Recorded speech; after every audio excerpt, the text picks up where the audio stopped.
Crop Over Festival last night at the 8th annual Crop Over reception at Illawarra Court, and Prime Minister Fendo Stewart has described it as a resounding success. The Prime Minister says the success is due to the support of organisers and all those who were involved in the festival. He also thanked Culture Minister Stephen Lashley and his team in the ministry. Under their watch, of course, has been the National Cultural Foundation, which has a direct everyday responsibility for the organizing of the festival and making sure that all the I's are dotted and the T's crossed. And once again, the staff at the National Cultural Foundation lived up to expectations and certainly made Crop Over 2015 a splendid occasion. This year's King and Queen of the Crop, Grantley Hurley and Judy Cumberbatch, were also lauded for their consistent work. And the crop could not end, could not be over if there were not people to cut the canes. And therefore, I'm very pleased to know that we have with us again tonight the King and Queen of the Crop, who have graced us with their presence. As I understand it, this King and Queen of the Crop have been reigning for well upwards of a decade now. This year, Mr. Hurley cut 175 tons of cane, while Ms. Cumberbatch cut 120 tons. They are pleased to be wearing the titles again. You got to put God in front first, and then you go about daily to, persevere to cut the canes. Sometimes it varies. Sometimes I go to work early on morning. Sometimes it depends on how I feel during the day. Then I put in about 6 or 8 hours a day. Last evening's event also featured performances from the winner of the Pickety Crop competition, the Junior Monarch contest, and runners-up in the Sweet Soca and Party Monarch finals. Prime Minister Fendo Stewart has met with Venezuelan Vice President Jorge Arreaza, who was in Bridgetown as part of a regional tour to discuss Venezuela's territorial and maritime claims in the region. During their discussions, Prime Minister Stewart emphasized the need to maintain peace and stability as the basis for enhancing regional cooperation and the development of both Guyana and Venezuela. He welcomed Vice President Arreaza's visit to Barbados and the Caribbean as a tangible demonstration of Venezuela's commitment to those ideals. Prime Minister Stewart also reiterated the position adopted by CARICOM at the 36th regular meeting of heads of government held here in Barbados from July 2nd to 4th of Barbados's and CARICOM's total support for the integrity of Guyana's territory and maritime space, as well as that of all CARICOM states. Police are tonight probing the murder of a 29-year-old St. Joseph teacher, Dwight Holder, who was gunned down last night in Bush Hall, St. Michael. Two other men, 27-year-old John Weeks and 26-year-old Kemar Barnett, both of Longford Place, Waterford, were shot several times about their body. They are listed in serious but stable condition at the Queen Elizabeth Hospital. Today, a CBC team visited the Snagland Bush Hall area to speak with family and friends about the incident. Peter Thorne has that story. It could have been me. This was the feeling expressed by several residents in this grieving Bush Hall community as they mourned the shooting death of 29-year-old Dwight Holder. According to reports, the St. Joseph resident, along with a number of young men, were climbing at the top of a gap when a group of gunmen opened fire on them. CBC caught up with resident Regina Graves in front of her home where Mr. Holder died. When I heard the gunshot, I awoke and came out in the house because I thought something was happening in my house. It was in kind of shock. And then after I saw the lights at the side of the house, when the police was over there, the guy was dead on the ground. Just 4 steps away from the bloody scene, CBC's team visited a popular spot where Holder grew up and often frequented, even after moving to St. Thomas with his mother. There we met with many friends and family members who were visibly upset at Holder's death. Dwight is a cool fella. Come down for the night and we would play dominoes and kits and match sport. And that's it. When he ready, he go on home. When we say we going in, he would get in the car and go on. Very young, intelligent, mannerly person. and it hurt. It hurted me to see how his life gone. All they would do is laugh. You don't hear you raise your voice, nothing. Never see you get angry with nobody. And so cool. So to see this happen is hard. CBC also caught up with Holder's aunt, Andrea Holder, whose son was also shot in last night's incident. She says Holder, a teacher at the Half Moon Fort Primary School in St. Lucie, had recently bought a house in St. Joseph for himself and his girlfriend and was expecting a baby girl next month.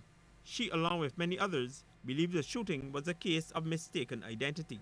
It could have been me, because just before this ordeal happened, I was at the same corner by the street light playing 13-hand tongue with some of my very close friends, especially my best friend Judy. So the neighborhood is generally close? Close, especially in this corner. From my house back to the Hoyt's house. Very close. Lawmen are investigating the incident, which many believe should have never occurred. Peter Thorne, CBC News. A Guyanese woman who tried to smuggle drugs into Barbados has been slapped with a heavy fine. Tamika Onessa Gonzalez pleaded guilty and was ordered to pay $50,000 forthwith. She did not pay the fine and so will have to spend the next 2 years at Dodds Prison. Gonzalez was arrested on Wednesday afternoon when she arrived on a flight from Guyana with cocaine hidden on her. It was handed over to police and the 27-year-old was charged with possession of half a kilo of cocaine, possession with intent to supply, trafficking and importation of the drug. A senior police officer is worried about a trend where people are refusing to report acts of crime. Assistant Commissioner Erwin Boyce says many of these people who are really witnesses to the act are turning a blind eye. He wants Barbadians not to adopt this attitude and make reports to police when they witness criminal activity. You have to make those choices. You have to be able to determine what is right and what is wrong. You have to get within yourself that if you see something, you don't say something. If you see something negative, say something to somebody. You're joining this program or seeing something or saying something does not make you a snitch. It does not make you a mole. It does not make you a Judas. It does not make you a news carrier.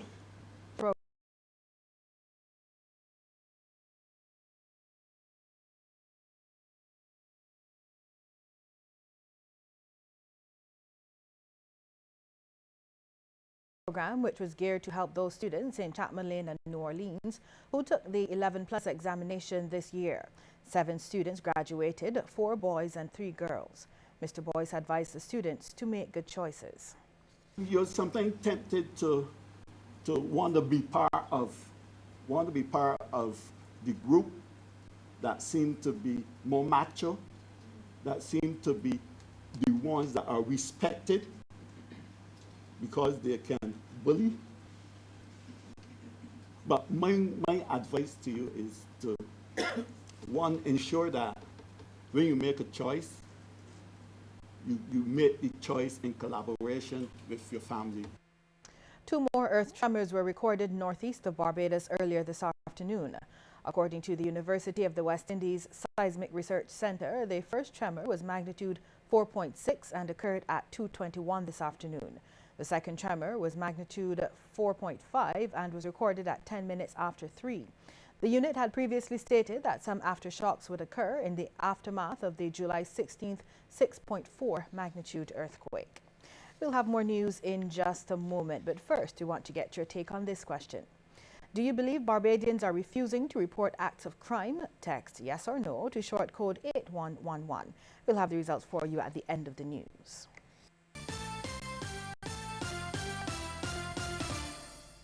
Summer parties are heating up, but Biko can cool you down with a great summer party special. A 4-liter Biko value pack, now only $34.99. Or grab the 1-liter size for just $11.99. So when the party gets hot, hot, hot, cool down with Biko Summer Party Special. Available from participating retailers, Biko Mobilers, and the Biko Direct Outlet on Harbor Road.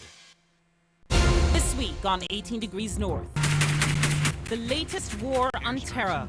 Caribbean nationals heading to Iraq and Syria to fight for ISIS. My ambition is to migrate to the Islamic State and live within the caliphate.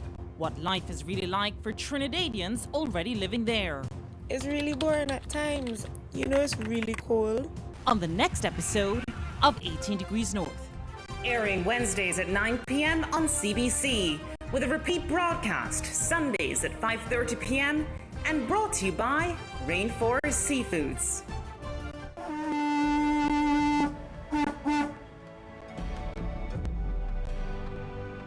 You can't talk about Spice Town unless you talk about palm boat racing. You don't know about palm boat racing? Okay, people made boats. Very often a boat. Could be bigger. They made smaller ones for children, and they really went on the pond. Spikestown, a forgotten treasure, repeated on CBC TV8 and on the World Wide Web .cbc.bb Tuesday at 8:05 p.m.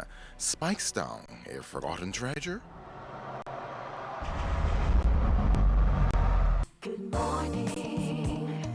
Monday on Morning Barbados, we will hear from local rapper Billy Kincaid, find out what he's been up to. We'll also tell you about the Barbados Museum and Historical Society's Culture Day that's coming up, and certainly I'm looking forward to telling you more about the brands of summer, and we'll get some Peter's Pet Peeves. Yeah, the return of Peter's Pet Peeves on Monday, and we'll share a wonderful, warm, and endearing story about a Barbadian who has fought the big fight in Afghanistan and Iraq. He's a Purple Heart awardee. All that and more, Monday on Morning Barbados. See you then. Good morning. Good morning to you. Good morning.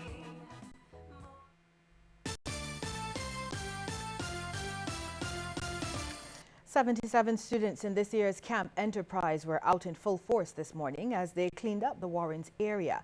Manager of the Youth Entrepreneurship Scheme, Selma Green, says campers focused on solid waste management and the recycling process. She also says cleaning up the Warrens area was an opportunity for the students to help out the community. We were looking for an area that was in close proximity, and we have noticed that in the Warrens area there's quite a bit of litter. So it's an area that is ripe for cleanup. Students who took part in the cleanup told CBC News about their 5-week experience. The camp was both educational and fun. What they did is they allowed us to learn individually but grow as a group and to some of the groups as a family. Right, we had to start a business. We actually had a sale day last week, Friday. It was good. So most of our businesses came out successful, and we came up with a lot of observations, a lot of lessons learned, and a better perspective of what the business world is about. Some of the facilitators came and they talked. Some were boring and some made it fun for us to learn and find out what entrepreneurs do, what they actually are, and how you can actually start your business. Barbados needs to make better use of its unique culture if a more sustainable tourism product is to be created in the future. This message from CEO of the Barbados Tourism Products Authority, Kerry Hall, at a news conference held ahead of Spikestown Alive to be held tomorrow. The event begins at 10 in the morning and features a road tennis tournament, water sports activities, heritage tours, and a mini carnival during the day. Ms. Hall believes these types of programs will diversify tourism on the island and are geared towards the modern-day visitor. Ms. Hall stresses initiatives such as Spikestown Alive are not for tourists alone and called on Barbadians to come out in their numbers. She believes events like these aimed at injecting commercial activity into Spikestown will be a plus for the economy. Ms. Hall also expects the project will give communities a greater appreciation for the island's heritage. She says other communities can look forward to similar initiatives. So we could take things that are already in existence that may not require a huge financial outlay and create new and exciting products for Barbados. So something like this that we've done here, we could probably take this concept and replicate it across the country. We may go up next to like somewhere like a Rock Hall, which is the first free slave village, or some other area, and bring the whole parties down. The arts, the crafts, tell the story, because a part of reinventing the Barbadian tourism industry is telling the story of Barbados in such a compelling way, interpreting the story that it evokes travel inspiration. The Barbados Egg and Poultry Producers Association says local suppliers are not to blame for the small size of whole chickens Barbadians are now getting at local supermarkets. President Carlisle Brathwaite reveals supermarkets are demanding whole chicken 3 pounds and under, a move he says is threatening to put small poultry producers out of business. He now wants government to step in and set new standards. He offers a suggestion. We should have that those standards where you would supply a particular size chicken, and that size chicken will benefit from the price that it is being charged. And if you want a smaller chicken, you want a 1.5 pound chicken or 2 pound chicken, you cut the chicken in half and let the person have half the chicken for the money, so that they can get $10 in chicken and they can get $15 in chicken if they want to. But you wouldn't have to cut up anything. You wouldn't have to take it and try to sell a 3 pound chicken, because you're really selling some little doves. Still to come, a look at some of the stories making headlines across the region. But first, a reminder that we